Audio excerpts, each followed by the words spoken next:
Nisa is a college student in the city of Semarang.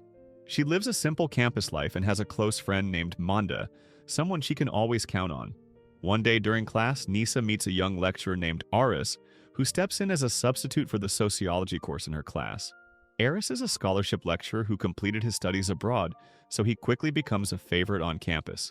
Students admire him, especially the female students, not only because he is handsome and smart, but also because he is kind and humble. As time goes by, frequent meetings between Nisa and Aris on campus bring them closer. Their bond grows naturally through small moments and casual interactions. One day, when Nisa is about to go home after class, heavy rain suddenly pours down outside. Seeing this, Aris quickly looks for an umbrella so she does not have to walk in the rain. Behind that simple gesture, he is actually hiding his growing feelings for her.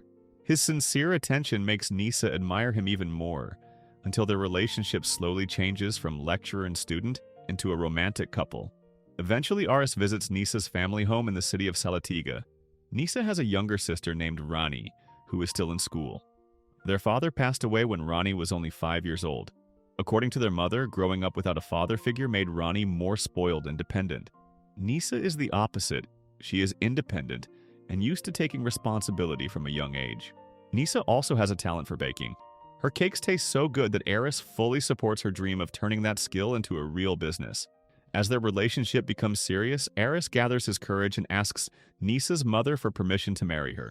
Saya mohon ridho dan restu dari Ibu untuk melamar Nisa untuk menjadi istri saya. Kalau Ibu, semuanya tergantung Nisa. The wedding is eventually held, a sacred moment filled with heartfelt messages. Aris is reminded to always keep his commitment in this marriage and never break the promise he has made. Istrimu itu amanah dari Allah buatmu. Time passes and Nisa and Aris start their new life together in Semarang. They are blessed with a daughter named Raya, who is now in kindergarten. Their small family grows in warmth and harmony. Aris plays his role as a husband and father with love and responsibility, and he tries to live according to his religious values. One night, Nisa receives a phone call from her mother. Her mother shares her worries about Ronnie, who will soon move to Semarang for college and might have to live alone. She asks Nisa if Ronnie can stay at Nisa's house instead, so she will be with family and not by herself. As a devoted daughter, Nisa does not have the heart to refuse, but she knows she needs to talk about it with her husband first. Ibu tuh kurang srek kalau adikmu ngekos. Coba dia bisa tinggal sama kamu. Nisa then explains everything to Aris. After hearing her concern, Aris agrees, as long as it is truly the best for Nisa and the family. For him, Ronnie is not an outsider. She is Nisa's own younger sister, so opening their home to her feels natural. Nisa is relieved and grateful that her husband is so understanding. Soon after, Aris and Nisa travel to Salatiga to pick Ronnie up. When they are about to leave, their mother gives Ronnie some final reminders, telling her to be obedient and not cause trouble for her older sister. She also entrusts Ronnie to Nisa's care and thanks Aris for being willing to let Ronnie stay in their home. Once they arrive in Semarang, Nisa reminds Ronnie to always be careful. When they finally reach the house, Ronnie is amazed. Her room is beautiful and cozy, clearly prepared with love. Bagus banget kamarnya, aku suka. Nisa wanted her sister to feel comfortable at home so she would spend more time there and stay out of trouble. She repeats the same message again, telling Ronnie to stay alert and not do anything reckless while living in the city. Ronnie is now a freshman at the same campus where Aris teaches. Because of that, Nisa asks her husband to take Ronnie with him whenever he goes to campus. At first, Ronnie feels awkward about it, but after some convincing from Nisa, she finally agrees to ride with her brother-in-law. Bismillah, lancar semua ya. Semangat. Meanwhile, Nisa's cake business keeps growing. Together with Manda, she successfully opens a bakery called Legit Roti. At home, Ronnie starts noticing things she was never used to seeing. One day, she sees Aris washing the dishes after dinner. She is surprised and confused. To her, this is unusual for a husband. When she asks about it, Nisa explains that Aris has always been that way. Then Ronnie remembers her late father because he used to do the exact same thing. In that moment, Nisa admits that sometimes she sees a glimpse of her father in Aris. Late one night, Eris walks to the kitchen to get a drink. As he takes a sip, he freezes. Ronnie suddenly walks out of her room wearing revealing clothes, not realizing anyone else is awake. The shock makes Aris spill water on his shirt. Embarrassed, Ronnie quickly rushes back into her room. On campus, Aris becomes Ronnie's sociology lecturer. During a break at the cafeteria, Ronnie hangs out with her friends. They start talking about Eris and gush about how handsome and intelligent he is. Naturally, they are curious about what it feels like living under the same roof as him. As they talk, a senior student named Jan approaches the group and puts his arm around one of Ronnie's friends. Ronnie steps in to defend her friend, but instead of stopping, Jan touches Ronnie inappropriately. Shocked and angry, Ronnie warns him and threatens to expose him online if he tries anything again. From a distance, Aris witnesses everything. That evening, Aris takes Nisa, Raya, and Ronnie for dinner by the beach. The atmosphere feels calm, and it becomes a moment of reflection. Aris brings up what happened earlier on campus and tells Ronnie that if anything like that ever happens again, she should tell him immediately. Ronnie quietly begins to admire him. She sees how protective he is and how deeply he cares about Nisa and Raya. Nisa even jokes that if Ronnie ever looks for a partner one day, she should find someone as considerate as Eris. The next morning, while showering, Ronnie's thoughts drift back to the night before. Lost in her own head, she accidentally breaks the shower valve. Water suddenly stops flowing, and since she is still covered in soap, she quickly grabs a towel and rushes to use Raya's bathroom to finish rinsing off.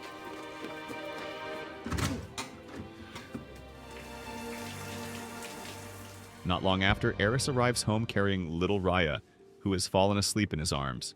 He gently puts her to bed, and just as he steps out of the room, Ronnie suddenly walks out of the bathroom wearing only a towel. Both of them freeze in embarrassment.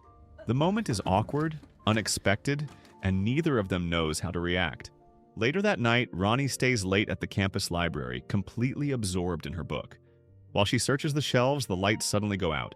A group of young men appears and drags her into an empty room. It is Jan and his friends, angry about what happened earlier on campus and planning to harm her. Terrified, Ronnie tries to fight back and screams for help. Eris happens to be nearby and hears the commotion. Without hesitation, he rushes in and stops them, leaving Jan and his friends beaten and running away. Shocked and overwhelmed, Ronnie bursts into tears and runs out into the rain. Aris chases after her, trying to calm her down. Inside the car, as he tries to comfort her, their faces accidentally brush against each other. The unexpected closeness leaves both of them stunned and uncomfortable.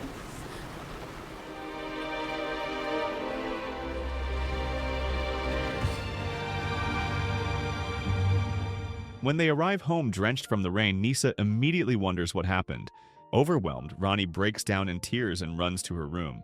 Eris explains to Nisa that Jan tried to assault Ronnie at campus, and that he stepped in just in time. As Nisa tends to Eris's injuries, she thanks him for protecting her sister. But later that night, neither Eris nor Ronnie can sleep. Their minds replay that accidental moment in the car, a moment that should not have happened. The following day, the university takes action. The rector expels Jan and moves forward with legal consequences for his behavior. Meanwhile, Aris goes to fix Ronnie's broken shower. That afternoon, Ronnie returns home and tells him that Nisa will be home late because she needs to take care of paperwork in Salatiga. Suddenly, the valve Eris installed pops off. Water sprays everywhere, soaking his clothes. Ronnie rushes to help him fix it, and in the struggle, she ends up drenched as well. Then Ronnie slips, and Aris instinctively catches her. In that brief moment, something crosses the line. They give in to a forbidden impulse they know is wrong. That night, when Nisa returns home, both Aris and Ronnie act as if nothing happened. No one would suspect the truth. Around this time, Manda's aunt Esti visits Nisa's bakery. She offers a business partnership and suggests expanding the cake shop to Yogyakarta, where she owns an empty house that could be used as a new branch location. Meanwhile, at campus, Aris offers Ronnie a ride home again. But instead of driving to the house, he stops at a hotel. Ronnie does not resist. Curiosity, guilt, and attraction pull them back into darkness, repeating what should have never happened in the first place. At home, Nisa shares her plan to work with Aunt Esti and open a new bakery branch in Yogyakarta. The opportunity excites her, but there is worry too. Traveling back and forth between Jogja and Semarang will not be easy, especially with Ramadan approaching. She wonders who will take care of meals for Aris during fasting season. Wanting clarity, she turns to her husband for his opinion. Eris reassures her. He reminds Nisa that building a bakery business has always been her dream and encourages her to go after it. Before leaving for Jogja, Nisa entrusts Ronnie with one simple request. She asks her to take care of Eris while she is away, but what was meant as a responsible gesture becomes a window of opportunity for something forbidden. While Nisa is in Jogja, Aris and Ronnie continue their affair inside the house, even during the holy month of Ramadan. They work hard to hide everything. Ronnie changes her name in Eris's phone to Junaidi so Nisa will not notice anything suspicious. One night, while the two are together in Nisa's own bedroom, something unexpected happens. Nisa returns home earlier than planned. Hearing the sound of her arrival, Ronnie quickly hides under the bed and slips out the moment Nisa looks away. The deception continues.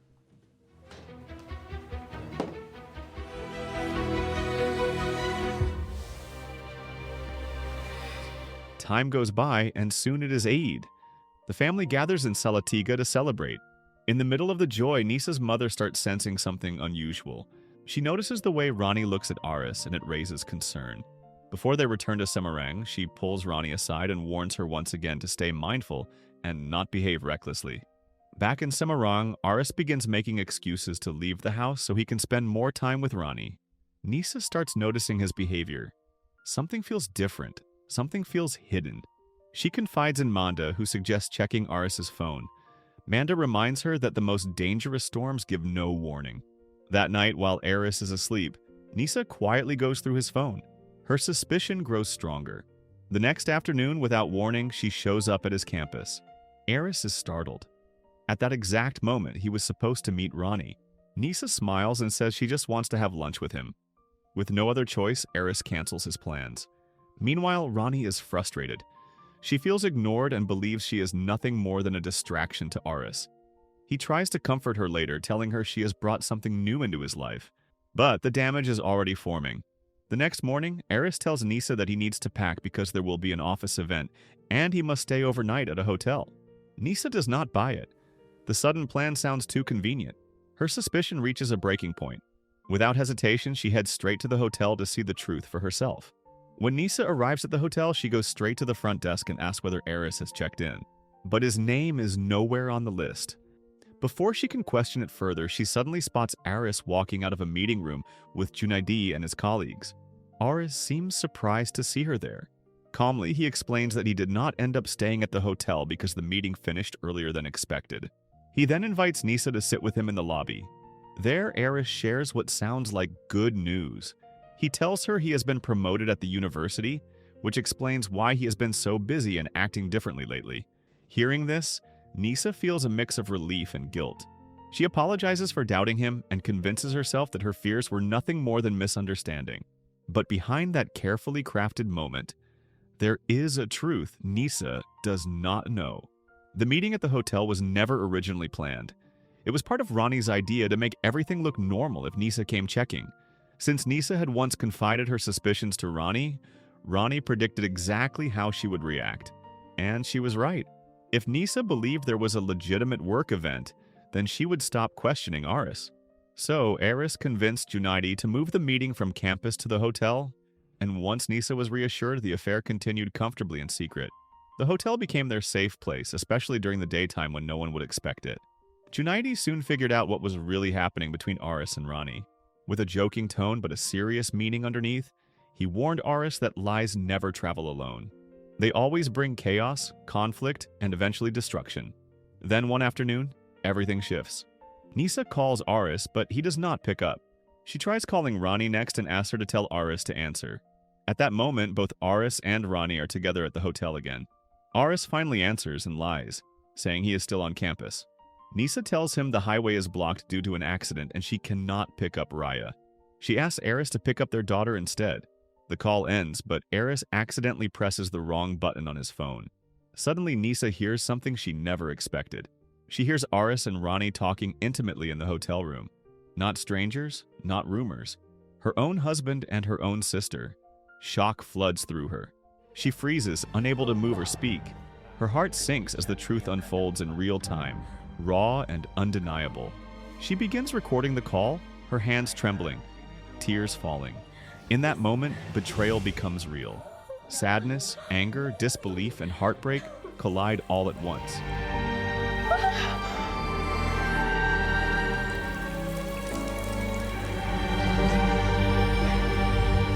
When Aris finally returns home, everything erupts. Nisa can no longer hold back the anger and heartbreak she has been carrying. She confronts him, demanding answers. Out of all the women in the world, why did it have to be her own sister? Aris tries to deny everything at first, but the moment Nisa plays the recorded call, he has nothing left to defend himself with. He tries to calm her, but the betrayal cuts too deep. Nisa strikes him in pain and disbelief.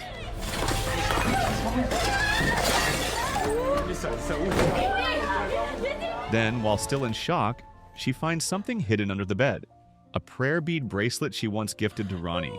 A silent reminder that the affair happened right there, in her own bedroom, while she was away chasing her dreams. Aris breaks down in tears, begging for forgiveness, but Nisa has reached her limit. She leaves the house and drives back to Salatiga to see her mother. There she comes face to face with Ronnie. All the pain she has been holding spills out. Their mother is devastated when she learns what happened. For a while, she suspected something was wrong, but she never imagined it was this. Through tears, she apologizes to Nisa, blaming herself because she was the one who asked Nisa to let Ronnie live with her.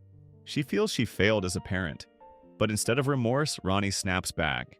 She claims their mother never trusted her and always favored Nisa.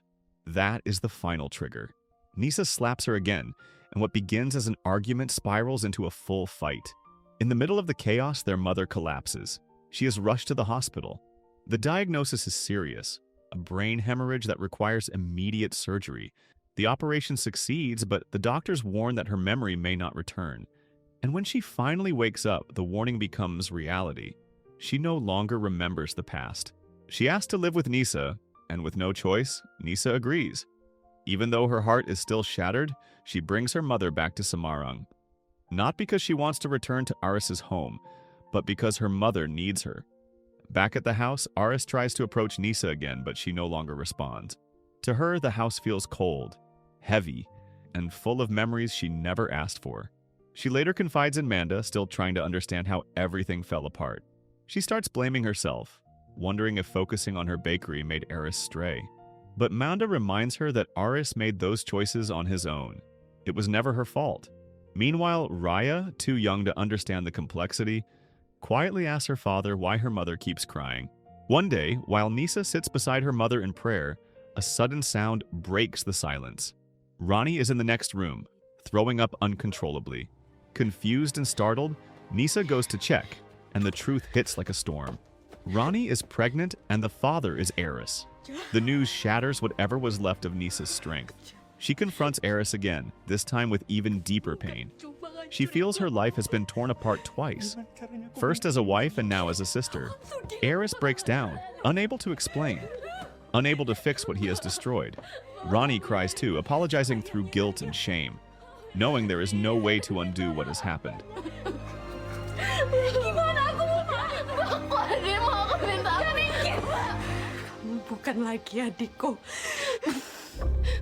Their mother arrives in her wheelchair and asks them to stop. Even in her weakened memory, she recognizes one thing: they are still family. But her words come with a final weight, because not long after, she passes away.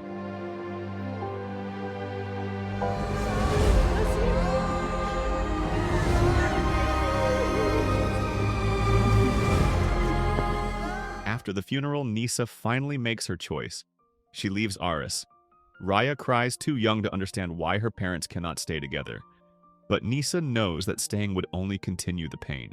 For Aris, the consequences continue. His affair becomes known, and the university takes action. He loses his job, and even his friend Junadi cannot defend him in front of the rector. Meanwhile, life slowly moves forward. Nisa focuses her energy on her bakery business. Her hard work pays off, and she grows her brand until she opens a 5th branch. Success becomes her new chapter. As for Ronnie, she carries her pregnancy alone. The guilt and humiliation weigh heavily on her. She decides to disappear from Nisa's life, unable to face what she has broken. So the moral of the story is sometimes the people you trust the most are the ones who break you the hardest, and healing means choosing yourself even when it hurts.